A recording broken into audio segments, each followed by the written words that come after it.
Most people believe DNA ends a case. It's supposed to be the one thing you can't argue with. But what happens when the DNA points one way and everything else points somewhere darker? A 19-year-old bride-to-be vanishes on her way to work. Hours later, she's found dead on the side of a rural Texas road. Her fiance? A police officer. Her secret? An affair no one was supposed to know about. And the man convicted of her murder may not be the man who killed her. Because in this case, the deeper you look, the less anything makes sense.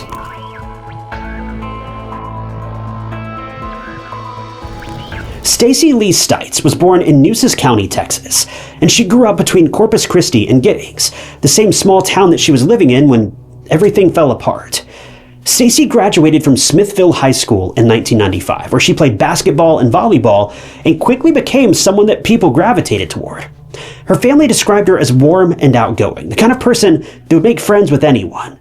And unfortunately, as we've all come to realize by now, this made her a prime candidate to end up in a true crime story. At just 19 years old, Stacey got engaged to a 23-year-old police officer named Jimmy Fennell Jr. Jimmy worked for the Giddings Police Department. He was respected and charismatic, so on paper, they were the perfect match. The two were deep into planning their wedding, and Stacey wanted it big, lively, and unforgettable. Well, after high school, her life shifted fast. College plans faded into the background, replaced by wedding preparations and long hours working in the produce section of a grocery store in Bastrop. But she didn't mind. This was the life she wanted, a future with the man that she loved, with the wedding just weeks away on May 11th of 1996. But Stacey never wore her wedding dress, and she never said her vows. And that's because just weeks before her wedding, something happened. Something that would turn her story into one of the most controversial murder cases in Texas history.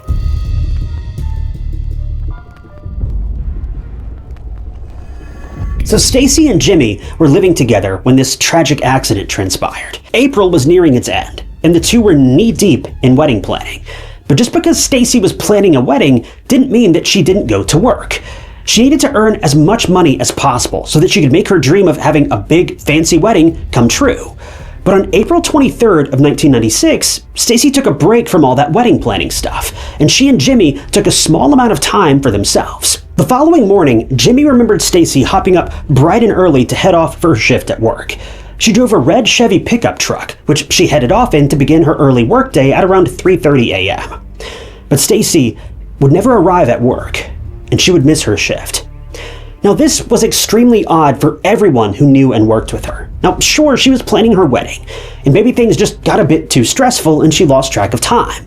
But she didn't want to miss work because she was trying to scramble to get as many shifts as possible so that she could fund that wedding. So, sensing that there was something wrong, her coworkers felt the need to call her mom, Carol, to let her know that Stacey was a no-show. For Carol, this news was a shock. Without wasting time, Carol got in touch with Jimmy and asked him about his fiance. To Carol's surprise, Jimmy was also dumbfounded when he found out Stacey wasn't at work. According to him, he clearly saw her leave for work, which was quite a distance away from where the couple lived.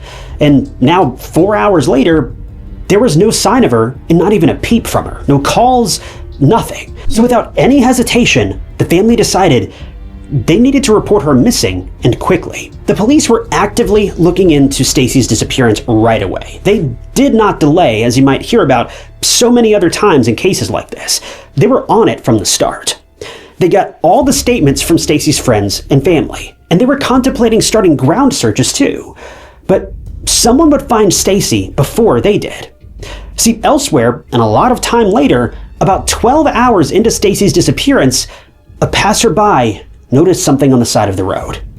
This man was walking down a woodland path on County Road when he was halted in his tracks by a disturbing sight.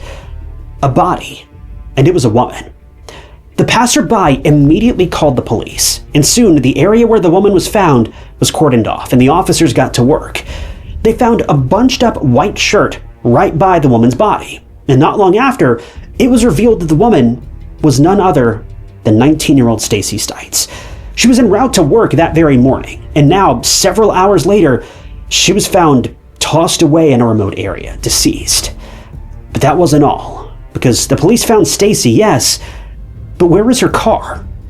Well, it was found by another police officer, and not one involved with Stacey's case, but one who just happened to be driving around on his daily rounds. He was passing by Bastrop High School when he noticed a red pickup truck, a Chevrolet, abandoned in the school parking lot on April 23rd at around 5:38 a.m. This was just a couple of hours after Stacey left home for work. He didn't know this at the time, but we know that it was Stacey's car.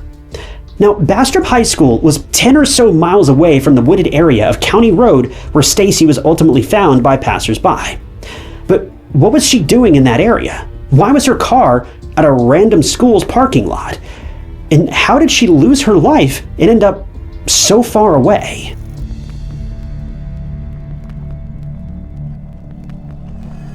When Stacey's body was analyzed, it showed that someone had taken her life with a belt. And oddly enough, a belt that matched the nature of her injuries was recovered beside her body by the aforementioned white shirt. Whoever took her life literally just tossed the murder weapon right there beside her without a care in the world. But another very odd detail about Stacey's attack was that the perpetrator had gotten rid of her fingernails. Now, this was really weird. The police thought that this was the doing of someone who wanted to make sure that all the evidence was removed and nothing could be pinned back to the murderer. But a bunch of DNA evidence was still found on her body. So the person's cleanup efforts were essentially pointless, and the samples were sent to the forensic lab for testing.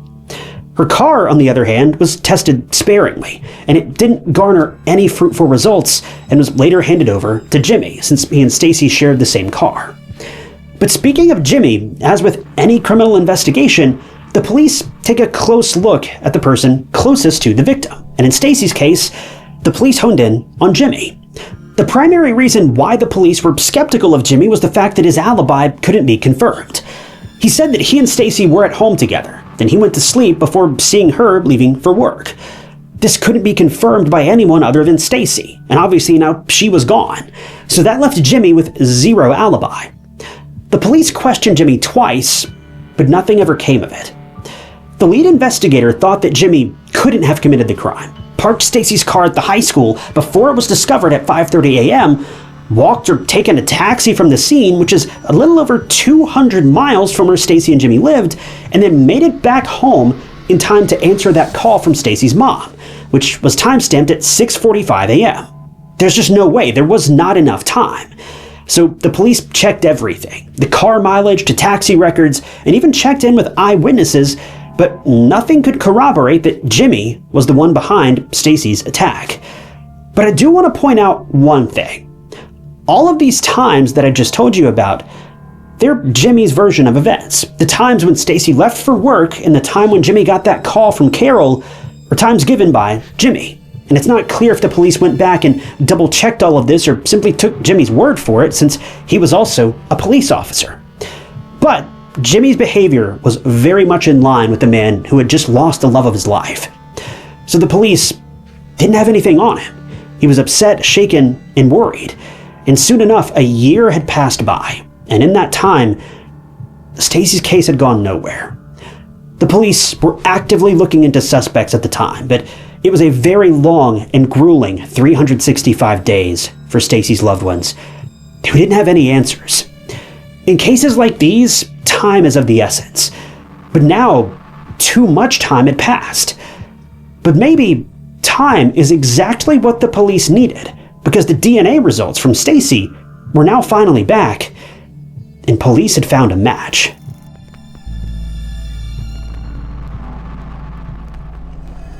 The DNA that was found on Stacey didn't belong to Jimmy. It belonged to someone else. It was a man by the name of Rodney Reed. But if there's one thing to note here, it's that if this man's DNA was found to be a match, well, that obviously means he was already in the system, likely for other charges. But why? What had this guy done before? Well, Rodney Reed was previously accused of taking advantage of women, and his DNA was found on a woman who was found murdered a year ago. So things were now falling into place. As it stood, the case was as simple as it could possibly be. Stacey was on her way back to work. She was somehow ambushed by Rodney, a practical stranger, and he did what menacing people do. He took what he wanted and disposed of the rest. But the thing is, that's not at all how this case played out. And that's because Rodney was no stranger. No, he and Stacey knew each other. And that's because Stacey and Rodney were involved in an affair. Turns out Stacey was engaged, and she was having an affair with another man behind Jimmy's back. This got messy fast. And just to lay this all out clearly, we have Stacey, a young woman who's engaged to be married to a police officer, actively having an affair behind his back with a criminal who was suspected of having taken advantage of multiple women. So what's going on with Rodney? Why was his DNA found on Stacey? And was he actually the one who took Stacey's life? Well, to answer this, the police needed to talk to Rodney himself, and that's exactly what they did. Initially, Rodney denied even knowing Stacey, but after a bit of poking and prodding, he did come clean about the relationship between them. In his defense, he didn't want to get dragged into a sensational mess of a woman's murder who was engaged to a police officer. He just wanted to stay out of it. As for his DNA, Rodney also had an explanation for that. According to him, he and Stacey were actively seeing each other before she went missing, and the DNA found on Stacey must have been the result of physical relations between the two, about 2 days before her disappearance. Rodney claimed he had nothing to do with Stacey's attack and her subsequent passing. Also, Jimmy knew nothing about the affair, and according to Rodney, he and Stacey met at secret locations to see each other pretty regularly. These locations included public places at night, convenience stores, and even Rodney's mom's house in Bastrop. Now, this case took place in a small town in Texas, and word would spread really quickly about a sensational and scandalous affair between two people like this. So Rodney and Stacey kept everything quiet. So quiet that they would often resort to using payphones to contact each other, so that there'd be no trace of anything. But the thing is, the police tested the DNA on Stacey, and it matched Rodney. It was pretty much irrefutable. There was physical evidence in the form of DNA. Rodney had a violent history with women, and his previous victims also came forward to tell the police the same thing, that he was violent and possessive and would flip out completely if things didn't turn out his way. So was this a case of a scorned lover who didn't want Stacey to marry Jimmy? What happened that caused things to escalate to this point of no return? Well, Rodney's dad, Walter, was a war veteran, and his mom, Sandra, was a nurse. Rodney was a lifelong resident of Texas and was also a state Golden Gloves champion boxer. Seems like a pretty reasonable guy. But here's where things derail. See, he was accused of taking advantage of a mentally disabled woman in May of 1995, so almost a year before Stacey's murder. But then, sometime after Stacey's attack in November of 1996, another woman was attacked by none other than Rodney. Turns out Rodney was waiting at a drive-up payphone when a 19-year-old woman, Linda Schluter, was flagged down by him, and he asked her for a ride, which she agreed to.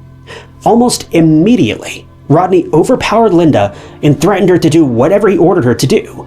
But fortunately, Rodney spotted an approaching car in the distance, and he fled the scene, leaving Linda extremely traumatized but alive.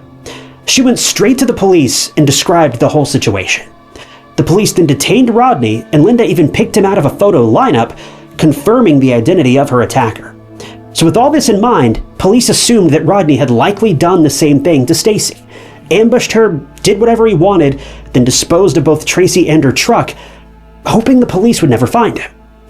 But that didn't work because on April 4th of 1997, Rodney Reed was officially charged with the murder of Stacey Stites, and he was held without bond. He was charged with 2 counts of capital murder, one for murder in the course of a serious assault, and one for murder in the course of a kidnapping. But here's the problem. Rodney's case was heavily reliant on DNA evidence only, and if the two were confirmed to have been involved in such a long-term affair, as they certainly appeared to be, well, then the DNA on her body, it only made sense. It wasn't really evidence of a crime. It was just evidence that the two had been seeing one another in some capacity. Now, I'm not saying that it isn't credible. It could be. But in criminal cases going to trial, you need more than just this. Other physical evidence or even eyewitness statements are crucial. And these things work together to really strengthen a case. But the weird thing is, in Rodney's case, the belt, which was found with Stacey, was never checked for DNA. Now, this to me is just mind-boggling. because this is literally the murder weapon, a key piece of evidence, if not the most important piece of evidence. Why was it not checked for Rodney's DNA to confirm if he was the assailant? Well, your guess is as good as mine. And to make matters worse, there were no witnesses brought to the stand, either by the prosecution or the defense, that could corroborate the affair or the murder, and everything was just rushed. It was as if the state just needed to pin everything on Rodney and get done with the case, and that's basically what they did. In May of 1998, Rodney was found guilty of all charges and sentenced to death. His execution date was set for January 14th of 2015. But here's the catch. Rodney's defense, as well as Rodney, stressed that the state had the wrong guy. And the crazy thing is, a lot of people believed he was telling the truth. Rodney insisted he wasn't the one who attacked Stacey. He knew for a fact it was her own fiance, Jimmy Fennell Jr. And speaking of Jimmy, well, he was now in prison too. Things just keep getting stranger.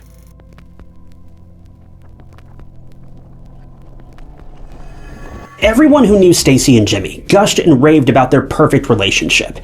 If you remember, no one knew about Stacey's affair with Rodney. Not Jimmy, not Stacey's friends and family, no one. Or at least, that's what they'd want you to think. Turns out some people did know about Stacey and Rodney's affair, and they did come forward, but not at the trial, but years after it. See, 23 years following Rodney's sentence, the prosecution in Stacey's case disclosed some very pivotal information. In 2021, 3 co-workers of Stacey from the grocery store came forward and told the investigators that Rodney and Stacey knew each other and were close. A little too close to just be acquaintances. It's unclear why these people didn't come forward in the first place, and it's also not certain whether the prosecution even questioned these people during Rodney's trial or not, because this wasn't part of the trial to begin with. See, the whole trial rode on the secretive nature of the affair, and no one had any idea about it. So much like Jimmy's alibi, Rodney's alibi also couldn't be corroborated. But it turns out that a lot of people knew. Even Jimmy knew about the affair. And it all came to light during a conversation Jimmy had with a cellmate of his. But how did Jimmy even end up in prison in the first place? Wasn't he a model citizen, a respectable police officer? Well, not in 2007 he wasn't, because he was accused of kidnapping and defiling a woman, just like Rodney was, and he was given a sentence of 10 years. Turns out these men were 2 peas in a pod. But while Jimmy was in prison, he kind of sort of confessed in a conversation about being aware of Stacey's infidelity and that he, quote, had to take revenge on her by murdering her. But to complicate things even further, Jimmy's dark history went even deeper. His domineering and creepy behavior with women started with him following a random woman around town, essentially stalking her. She was left traumatized and shaken, obviously. And then about 2 months before Stacey's murder, Jimmy was found to be involved in a very serious fight with a man. The fight was so serious and heated that it had to be broken up by a sheriff's deputy. Everyone else was apparently too scared to get involved. But then, following Stacey's passing, Jimmy started dating another woman. But problems started to rear their heads because, according to the woman, Jimmy was controlling, possessive, and jealous, and he refused to accept her demands of breaking up. And well, eventually, the woman cut Jimmy out regardless of his demands, but then he proceeded to stalk her for a full month. The woman was left with no choice but to file a police complaint. But when she went back after the complaint was filed, it turned out the complaint was never actually put on record. Clearly, Jimmy was trying to abuse his authority as a police officer and pulling strings any way he could to benefit himself. But here's where things get sticky. Immediately after Stacey's murder, 2 beer cans were found near where her body was. And when the cans were tested for DNA, 2 of the samples were revealed to belong to Ed Salmela and David Hall. One of these men was also a police officer alongside Jimmy, and the other was a known friend of Jimmy's. And by the way, this information was never relayed to Rodney's defense team, so they weren't able to reveal this info at Rodney's trial to help defend his claims of innocence. They had no idea about Jimmy's friend's DNA being present at the scene of the crime. So it begs the question, was this a cover-up? Well, it's not far-fetched to think that, since Jimmy had all the resources and the right people to help him out. He was a police officer. He knows all the ins and outs of a crime, and scarily enough, knows how to get away with it unscathed. This really makes you wonder about the murder weapon never being checked for DNA. Rather than it being an oversight, it makes you wonder if that was an intentional decision.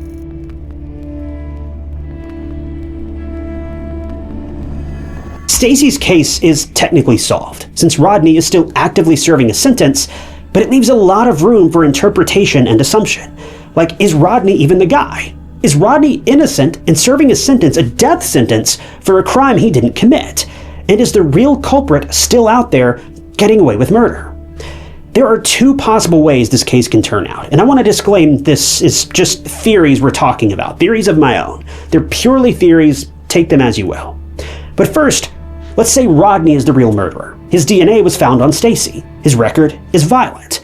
Sure, the prosecution just skimmed over a lot of evidence and didn't take Rodney's defense into account, but things could go either way. It could have been that he had a falling out with Stacey at some point, and he decided to teach her a lesson, one that she would never forget. Or Rodney is innocent. Not completely, but specifically in Stacey's case. Sure, Rodney isn't a model citizen and someone that women would feel safe around, but maybe he didn't commit this particular crime. The main evidence that supports this claim in my head is the presence of Ed's DNA at the crime scene, and Jimmy being unable to corroborate his alibi. It's Jimmy's word against everything. He doesn't have an airtight alibi. Who knows if he was even at home or if he outsourced the murder to his friends? Because get this, he changed his story a bit and claimed that he wasn't home trying to sleep. He was with friends around the time that Stacey went missing. So was he at home or was he out? Unfortunately, no one besides Jimmy himself knows. Also, a Dallas police officer who took a training session with Jimmy in 1995 came forward and divulged that Jimmy claimed that he would make his girlfriend pay if he ever caught her cheating. Without going into the details, the consequences he laid out were strikingly similar to what Stacey ended up enduring in her final moments. But the truth is, Rodney is still in jail, having appealed his conviction 9 times unsuccessfully. His execution dates have changed multiple times, and in June of 2023, he was denied a new trial. Most recently, in March of 2026, after spending 2 decades in jail, another appeal was rejected, so he still sits on death row. Whereas Jimmy, on the other hand, was released from prison after serving his 10-year sentence. And who even knows where he is today? The most frustrating part of this case is that there's a high chance an innocent person could be on death row. Well, I use the term innocent very, very lightly in this case because Rodney is still proven to be an awful person. Stacey was not his only victim. She's just the one who people are now starting to doubt. So was Jimmy involved? We don't know. Was Rodney involved? We also don't know. This case is just one big mess, and in the end, both men ended up serving time in prison. So was justice really served in some roundabout way? Truthfully, your guess is as good as mine.